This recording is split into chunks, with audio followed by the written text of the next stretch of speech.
Bismillahirrahmanirrahim. Assalamualaikum warahmatullahi wabarakatuh. Alhamdulillah wassalatu wassalamu ala Rasulillah. Asyhadu an la ilaha illallah wahdahu la syarika lah wa asyhadu anna Muhammadan abduhu wa rasuluhu la nabiyya ba'dahu. Hadratul mukarramin, jamaah salat subuh Masjid Jami dan Muttaqin yang dimuliakan Allah Subhanahu wa taala. Puji syukur atas nikmat Allah. Hari ini Allah masih perkenankan kita di atas bumi, tempat di mana nanti kita ada di dalamnya. Dan tanpa kita menghitung waktu, seiring dengan sibuknya kita masing-masing, kita sudah berada di bulan Rajab. Berarti kalau sudah bulan Rajab, masuk Sya'ban, sedikit lagi bulan suci Ramadan,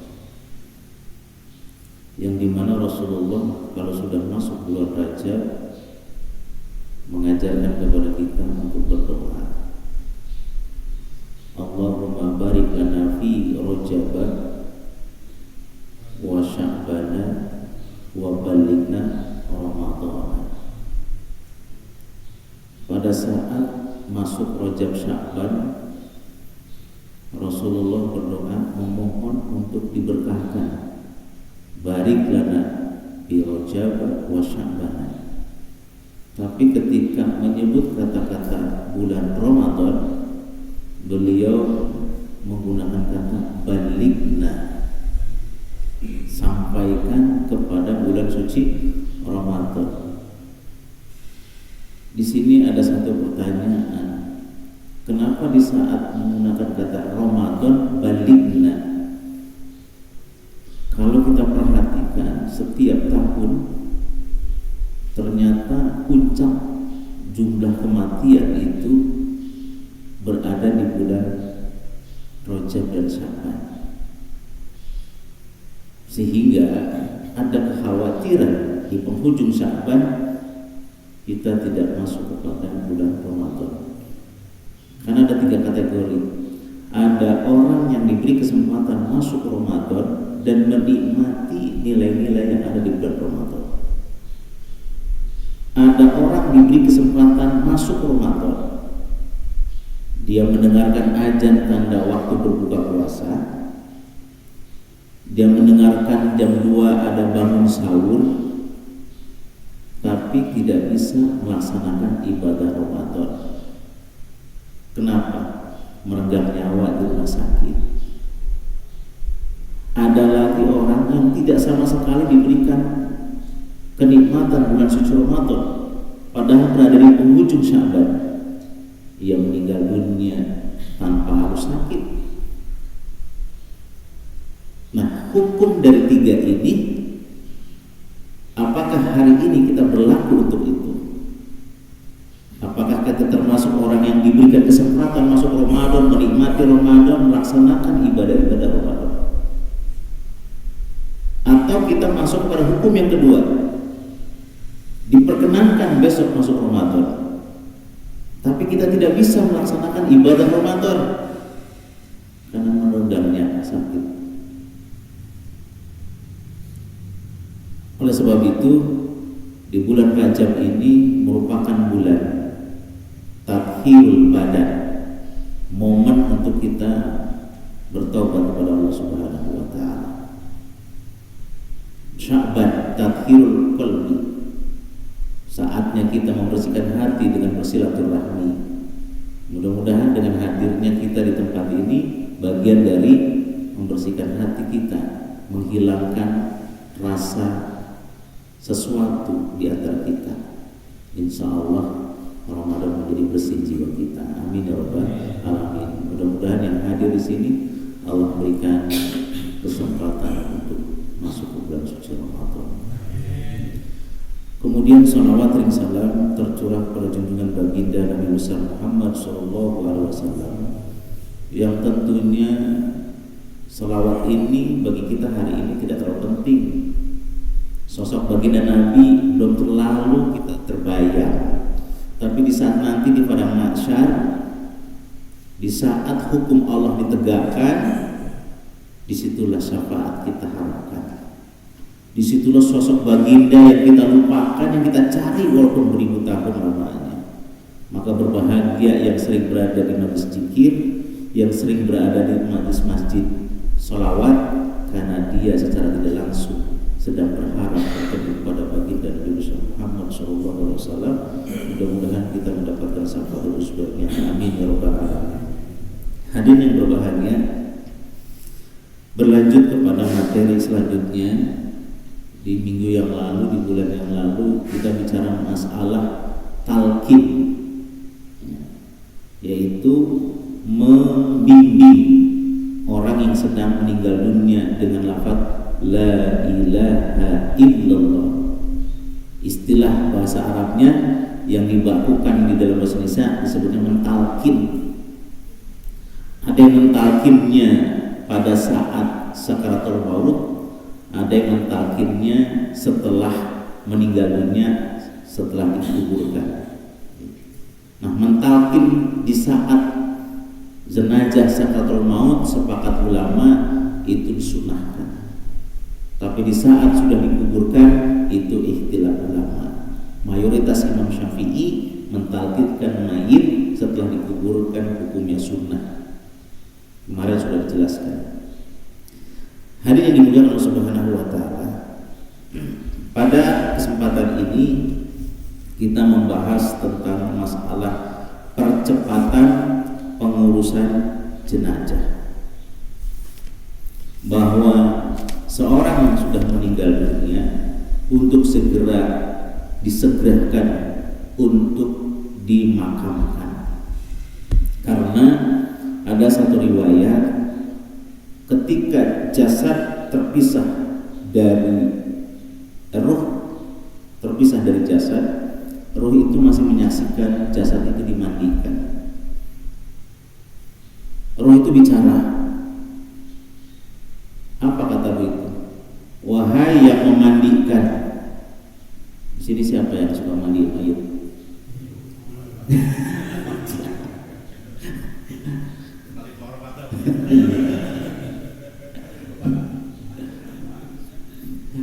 Cuma sayang suara ini tidak bisa didengarkan oleh manusia.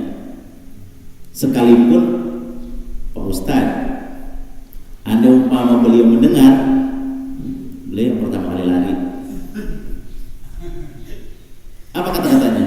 Wahai yang memandikan, tolong jangan keras-keras, pelan-pelan, jangan siram saya dengan air panas, karena badan saya melepuh, sakit. Setelahnya terpisah ruh saya dengan jasad saya. Makanya ada cara memandikan mayit itu pelan-pelan, bukan kayak mandiin anak kecil, pelan-pelan, dengan cara lembut. Kalau yang laki berarti yang mandikan laki-laki.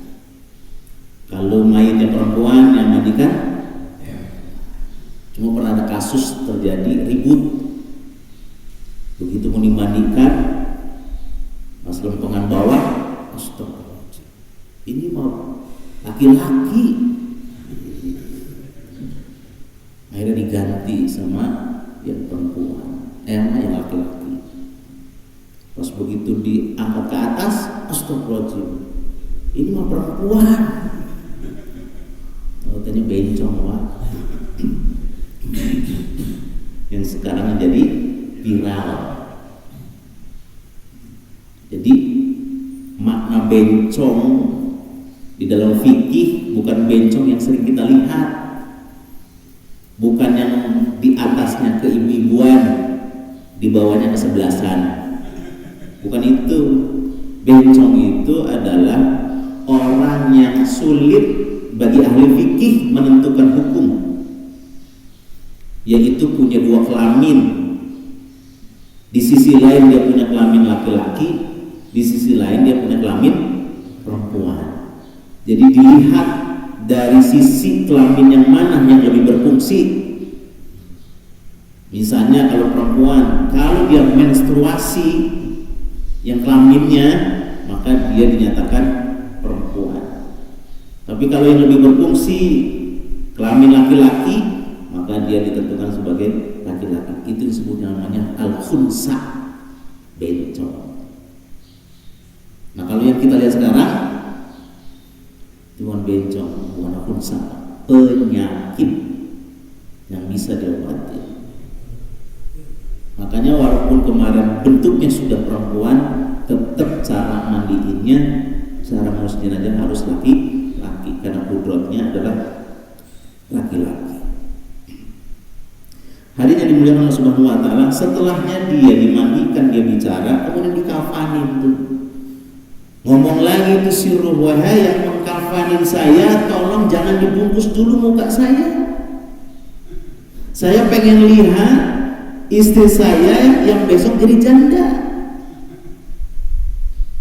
Nanti siapa yang ngurusnya? Saya pengen lihat anak saya yang besok menjadi yatim, yang hari ini saya nafkahin, saya urus. Setelah saya nanti meninggal, siapa yang nanti dia ngurus? Tolong jangan ditutup dulu. Makanya biasanya si yang mandiin itu manggil anaknya, nak, ibu sini, saksiin, pandang untuk yang terakhir kalinya. Setelahnya udah dikumpulin, baru ditutup. Setelahnya ditutup, dimasukin kemana? Ke keranda. Setelah di keranda, begitu mau digotong, disinilah hadis menyatakan dari Abu Hurairah radhiyallahu anhu, an Nabi sallallahu alaihi wasallam qala, asri'u bil janazah, percepatlah menguburkan jenazah, fa in taku sholihatan fa khairun tuqaddimunaha ilaih. Andai umpama dia adalah ahli yang baik, orang yang soleh, maka kalau dipercepat itu mendatangkan kebaikan bagimu dan juga baginya. Wa in taku siwa dzalika, andai umpama dia bukan termasuk golongan orang yang soleh, fa syarrun tad'umunahu an riqabikum, maka kalian ada keburukan di dalam pundakmu. Ngomong datu ahli si ruh, wahai yang nyolatin, yang nyaksiin saya, tolong. Ternyata kendaraan yang sesungguhnya itu bukan kendaraan yang setiap hari kita gunain. Kendaraan terakhir adalah keranda. Dan perlu kalian tahu bahwa hidup di dunia ini hanya sementara, sedangkan akhirat itu adalah sebuah hal yang sesungguhnya. Andai umpama ini bisa didengar oleh jamaah saat itu, saya yakin besok subuh Darul Mutakin full. Mana nggak ada yang tahu, nggak ada yang tahu. Jamaah dimuliakan Allah Subhanahu wa taala, jadi dipercepat.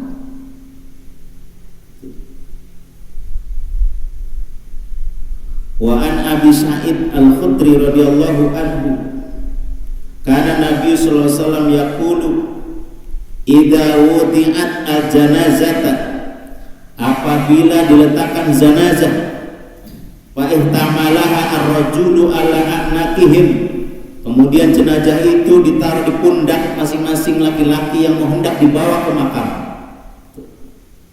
Fa in kanat solihatan, apabila dia adalah orang yang soleh, qalat, maka berkata orang itu, qaddimuni, cepat bawa saya ke kubur. Kenapa dia segera mempercepat dirinya supaya dibawa ke makam?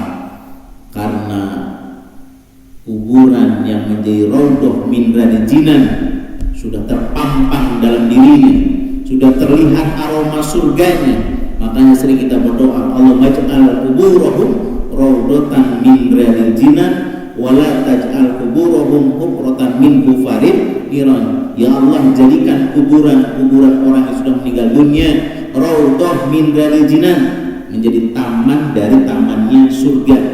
Jadi kuburan itu begitu sampai bisa jadi taman dari tamannya surga. Kira-kira kalau kita berada di taman surga, masuk nggak surga? Masuk, Pak. Nggak usah ke surga lalu, Pak. Kita ke Masjid Kubah Mas. Kalau kita sudah ada di halaman masjidnya, kira-kira kemungkinan bisa nggak masuk surga? Masuk apa? Masjid? Bisa. Kalau sudah ada di taman Masjid Kubah Mas. Tapi kalau dia masih ada di luar gerbang Masjid Kubah Mas, kemungkinan bisa masuk apa enggak? Belum tentu, digembok. Jadi makam itu bisa jadi raudhah min riyadil jinan, bisa jadi hufratan min hufaril hirar. Bisa jadi lubang neraka. Makanya kita sering baca tuh doa setiap sholat setelah tahiyat akhir, ya. Allahumma inna na'udzubika min adzabil qabri wa min adzabin nar wa min fitnatil mahya wa mamati wa min fitnati masihid dajjal. Allahumma inna na'udzubika min adzabil qabri. Ya Allah, aku berlindung dari siksaan kubur. Ternyata siksaan kubur itu ada. Jadi bukan berarti seorang guru, seorang ustaz, seorang kiai bercerita tentang neraka, tentang surga itu nakut-nakutin. Bukan. Itu mengingatkan. Kalau di jalan ada tuh yang namanya huruf P disilang gitu. Lampu merah, ada huruf S digaris begitu. Itu tandanya apa? Mengingatkan. Yang namanya mengingatkan sekali dua kali, berkali-kali. Itu aja udah ada tulisannya S digaris strip, tandanya nggak boleh berhenti, masih banyak yang berhenti. Ada huruf P garis seperti itu, tandanya nggak boleh parkir, masih ada pakai parkir. Itu yang setiap kali, setiap 24 kali diingatkan, apalagi jarang diingatkan. Jamaah dimuliakan Allah Subhanahu wa taala. Kemudian wa in kana ghairu shalihatin, andai umpama orang ini enggak soleh, maksiat, jarang ibadah, qala li ahliha, maka dia bicara kepada keluarganya. Apa katanya? Ya wailaha, celaka. Aina tadhabuna, mau dibawa kemana saya? Mau dibawa kemana saya? Itu orang yang enggak soleh. Yasma'u sautaha kullu syai'in ilal insana, maka seluruh makhluk mendengar kata-kata itu kecuali manusia.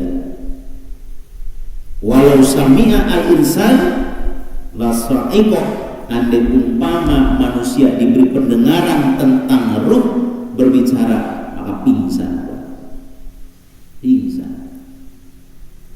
Makanya ketika kita ke makam, assalamualaikum ya darul qaumin mu'minina wa insyaallahu bikum lahiqun. Mereka mendengar itu kuburan yang segitu banyaknya, mereka mendengar kita ucapin salam, tapi mereka menjawab tidak bisa diperdengarkan oleh kita. Andai umpama itu diperdengarkan oleh kita, lanjut gak ziarahnya? Assalamualaikum ya darul qaumin mu'minina wa insyaallah bikum lahiqun. Semua mayit jauh semua. Waalaikumsalam.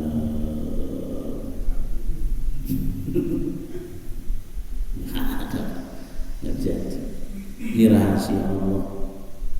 Lantas yang di pertanyaannya, emang kalau kita berdoa menikmati enggak Pak orang yang sudah meninggal dunia? Kan udah hancur dimakan raya. Awas, kata Luqmanul Hakim, dia berwasiat kepada anaknya, ya bunayya innal insana salah satu aslas, bahwa manusia itu ada 3. Jadi ada 3. Yang pertama lillah, itu milik Allah. Yang kedua lin nafsi, milik dirinya. Yang ketiga lidudi, milik dilantung. Mahwa lillah, apa yang masuk ke dalam milik Allah? Ar-ruh, ruh. Maka ruh itu abadi. Karena mati itu intiqalun min darin ila darin, pindahnya satu tempat ke tempat yang berikutnya, di media yang berbeda dengan media yang berikutnya juga yang berbeda. Kalau sekarang adalah dunia nyata.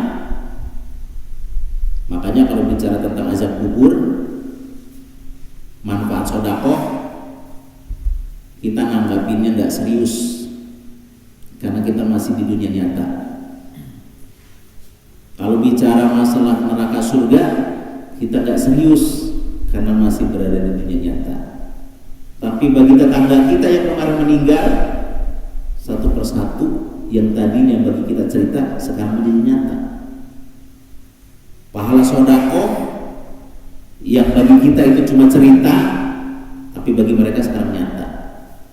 Makanya jenazah mayit ketika ditawarkan hidup yang kedua kalinya, maka dia berkata, Rabbi laula akhartani ila ajalin qarib fa asaddaq wa akun minas sholihin. Ya Rabb, andai umpama saya diberi kesempatan satu kali saja untuk hidup di dunia ini, fa asaddaq, maka saya ingin bersedekah, wa akun minas sholihin, dan aku ingin menjadi orang yang soleh. Kenapa? Ternyata begitu dia masuk ke liang lahat, satu persatu tentang sedekah menjadi nyata. Aroma surga sudah ternyata. Dunia tinggal cerita. Mana ceritanya? Oh, ini ternyata sedekah bikin menerang kuburan saya, bikin lega kuburan saya. Saya andai umpama kemarin waktu saya hidup, saya sedekahnya lebih banyak lagi. Andai umpama itu sedekah bermanfaat, saya kasih lampu yang lebih terang di Masjid Darul Mutakin. Saya, kenapa kemarin saya kasih lampunya yang 6.000, kekuatannya cuma seminggu. Coba kalau begini nyatanya, saya kasih pilih, mana jaminannya 1 tahun, walaupun mahal gitu. Lalu sekarang apa kan kita cari yang murah, kotak lewat, cari yang merah delpit, biru geser, hijau geser, ada yang abu-abu tapi masih bagus geser, yang udah kucel, nah ini dia masukin. Kenapa? Karena soal tentang sedekah masih dinyatakan cerita.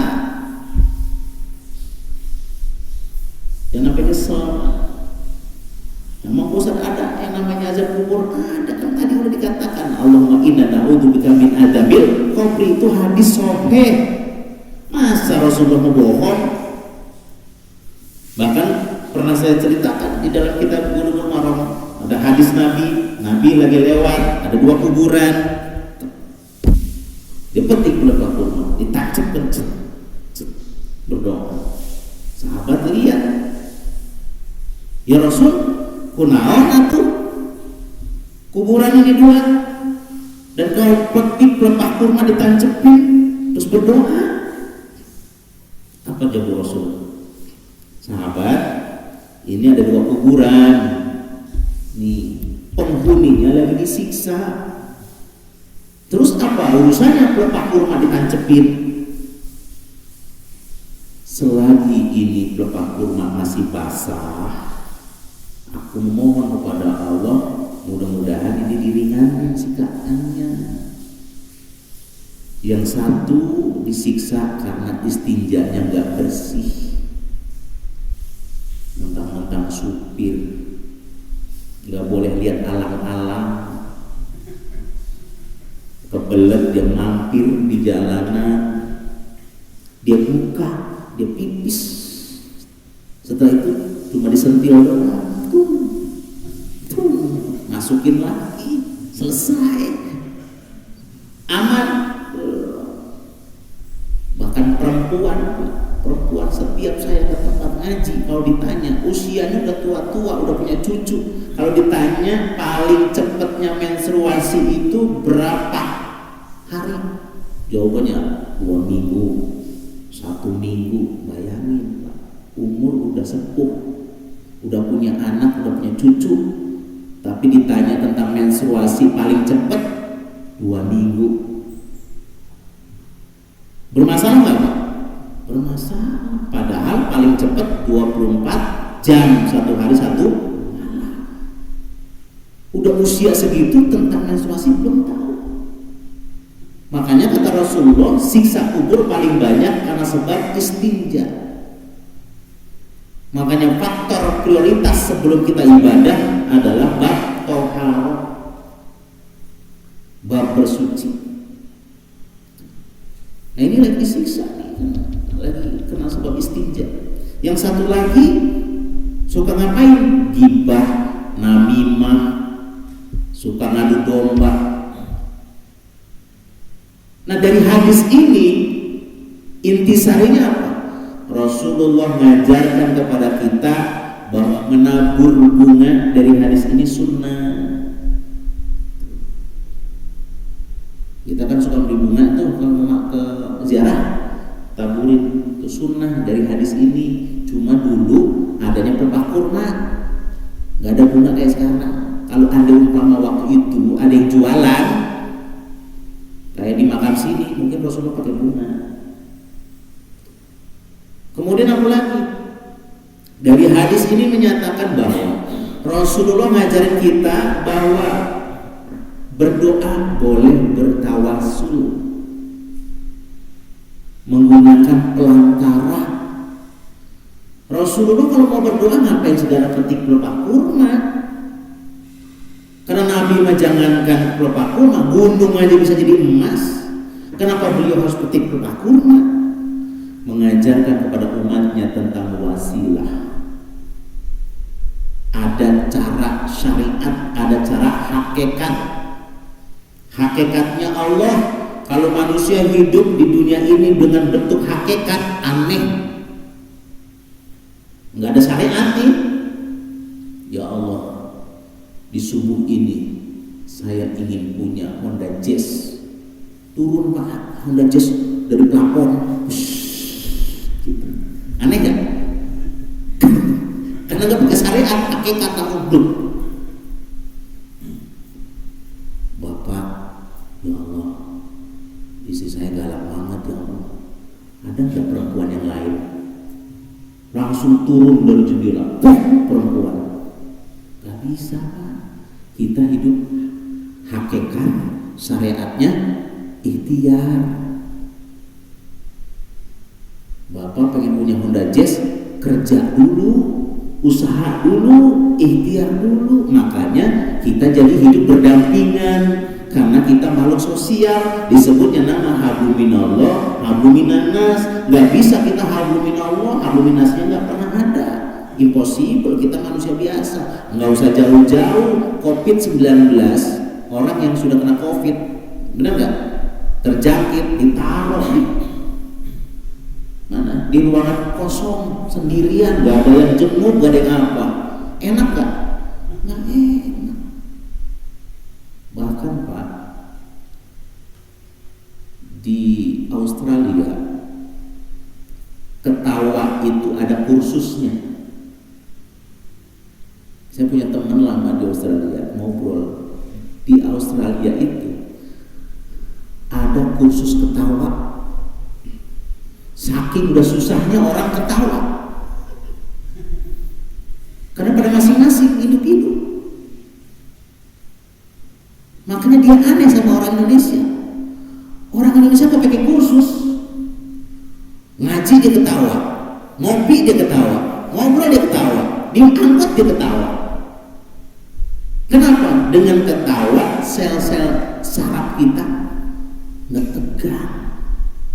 Itu Pak. Ketawa apa? tapi jangan terlalu sering. Kalau dari pagi sampai siang ketawa, Bapak bukan sehat, dibawa ke rumah sakit.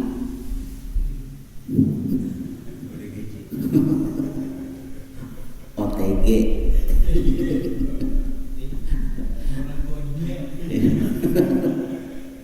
Kalau OTG sekarang hebat-hebat Pak, bisa tahu mana ustadz mau kan bukan. OTG hebat-hebat. Apa ya? Nah itu yang kedua kata Luqmanul Hakim,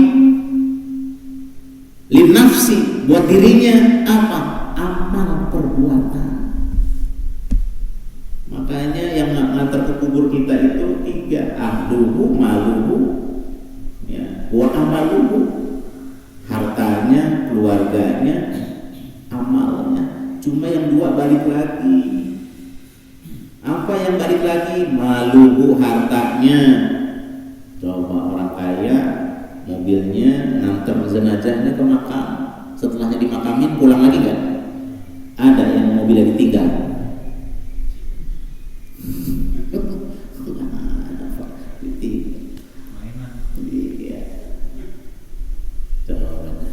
Ini kalau meninggal nih, ini dibawa ke kubur, dikubur lagi nggak? Nggak apa-apa, dijual paling. Ya kalau dijual buat sedekah, itu kalau buat kawin lagi,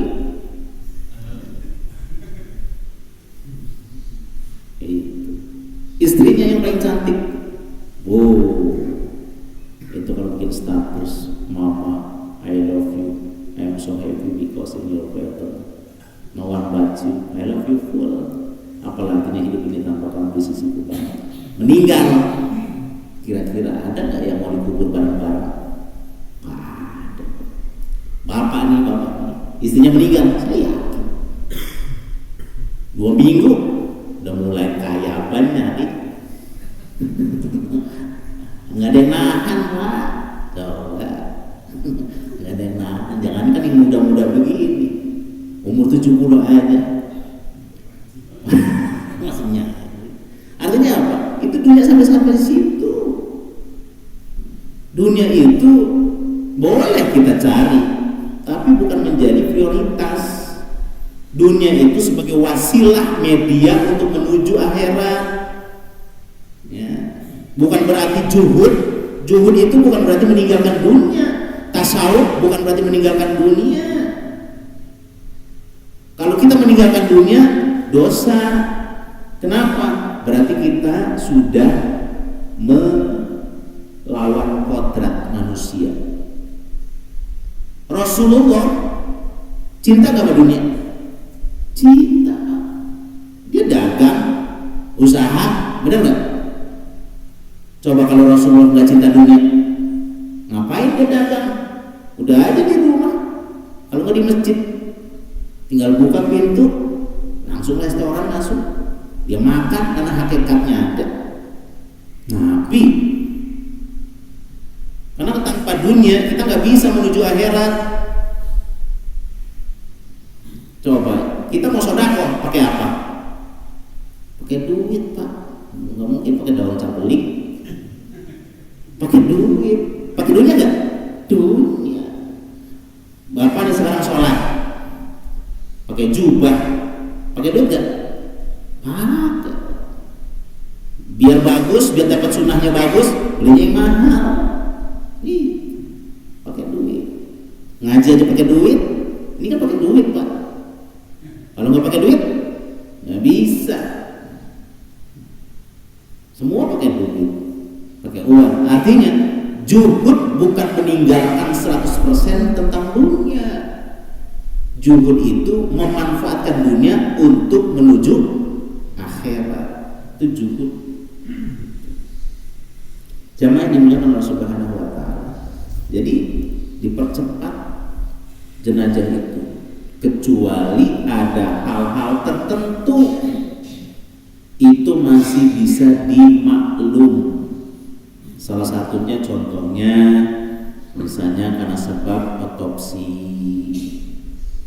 karena ada sesuatu yang perlu diteliti tentukan hukumnya, itu nggak jadi masalah. Tapi kalau misalnya tidak ada unsur-unsur dampak penyebab dia harus ditahan, itu tidak boleh. Misalnya dikremasi sampai berminggu-minggu. Kenapa? Khawatir kehormatan jenazah menjadi hilang. Bayangin Allah Subhanahu wa ta'ala, jasad yang sudah tidak ada ruhnya saja Allah masih menghormati, apalagi yang masih ada napasnya. Jamaah yang dimuliakan Allah Subhanahu wa ta'ala, di samping itu juga disunahkan berdoa buat si mayit ba'da dafnihi, setelah dimakamkan, wal qu'udi inda qabrihi, dan duduk sejenak di sisi kuburnya. Jadi ketika kita mau makamkan si jenazah, si mayit, jangan buru-buru kabur, duduk sejenak, ngedoain, lil istighfari, dengan mintakan ampun, wal qiraati, dan juga membaca Quran. Ini mah tahlilan. Kalau enggak baca talqin tuh yang ada di buku baca musyarif, ya fulan binti fulana, itu ada hadisnya. Mayoritas Imam Syafi'i menggunakan talqin di atas kubur sesaat setelah makamkan kuburnya. Kalau Imam Hanafi, Imam Malik tidak. Karena ada hadis Nabi bahwa Rasulullah SAW saat menguburkan begitu, beliau berkata, ya fulana binti fulana, yasma'uhu, mereka akan mendengar, wala yujibuhu, tapi mereka tidak bisa menjawab. Dari hadis inilah maka ulama-ulama bermadzhab Syafi'i mentalqinkan mayit di atas kubur setelah dikuburkan, itu sunnah. Doain tuh. Kenapa begitu? Di dalam hadis ini, karena begitu dimakamkan, maka malaikat ruman sebelum Munkar Nakir masuk ke dalam kubur. Jadi sebelum Munkar Nakir, di dalam kitab Daqail Akbar ada disebut namanya malaikat ruman. Kenapa kita berdoa dan beristighfar? Supaya mampu menjawab pertanyaan hal kubur dan juga yang lainnya. Jangan ditinggal. Malaikat ruman datang. Ngapain malaikat ruman? Nanya, mayit, tulis apa yang kamu perbuat di dunia. Tulis. Kata si mayit, apa yang saya mau tulis? Nggak ada bukunya. Kain kafan kamu sobek, jadikan buku. Mana pulpennya? Jarimu, jadikan pulpen. Maka ditulis.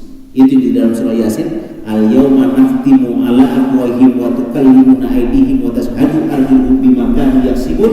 Maka pada hari ini, hari itu tuh, nakhtim, mulutnya dikunci, ada yang bisa ngomong, tangan yang jadi saksi, kaki yang nanti bicara, nulis semua. Jam sekian saya bohongin keluarga saya ke Jepang, ya ngopi. Ditanya sama istri dari mana, pulang kerja, semua apa ada catat. Jadi sekarang bohong, tukang menyembunyikan keburukan dan kebaikan, nanti al-yawma nakhtimu ala afwahihim wa tukallimuna aydihim wa tashhadu arjuluhum bima kanu yaksibun. Ini tangan kita yang korupsi sekarang tidak terjerat hukum, nanti kaki kita bersaksi. Yang bicara siapa? Allah dalam surah Yasin. Doain tuh. Jangan sampai nanti nggak bisa menjawab. Man rabbuka? Siapa Tuhanmu? Gampang Ustaz. Cuma siapa Tuhanmu, apa kitabmu, apalin aja dari sekarang. Nggak bisa Pak. Makanya kita baca ihdinas siratal mustaqim. Siratal mustaqim itu kan bukan begini, Pak. Begini. Bahkan ada yang mengibaratkan laksana seperti rambut dibelah 7. Seperti apa tipisnya? Seperti kita berjalan di atas silet gol yang kalau kepleset, yang mampu untuk meniti siratal mustaqim orang-orang soleh, orang yang ahli ibadah, bukan yang pernah ikut maraton, bukan yang pernah juara lomba lari 10 kilo. Biarpun Bapak udah sepuh hari ini, itu yang nanti ihdinas siratal mustaqim. Hadirin dimuliakan Allah Subhanahu wa taala. Jadi sejenak setelah kita memakamkan, maka disunahkan kita duduk sejenak berdoa. Ya, ila hadratin Nabi Mustafa Muhammad SAW al-Fatihah, baca Fatihah, palang binas. Ya. Apalagi tahlil la ilaha illallah. Ya. Supaya apa? Supaya ahli kubur, keluarga kita, khususnya orang tua kita, di saat ditanya ya, sama Ruman, sama Munkar Nakir, dia bisa menjawab dengan mudah. Jadi ibarat kata di dalam ujian ini ada guru ya, yang ngapain membantu soal. Ujian itu kan gitu, perlu dibantu. Dia bisa menyelesaikan soal-soal ujian. Pun sama di dalam kuburan. Jamaah yang dimuliakan Allah Subhanahu wa taala. Nah, dari hadis ini maka ulama-ulama Syafi'iyah mensunnahkan bila mana orang tua kita meninggal dikhotamkan Quran. Kan ada tuh ya, selama 14 hari, bahkan ada yang sebulan bergilir setiap jam sekhotam-khotam, maka sunnah.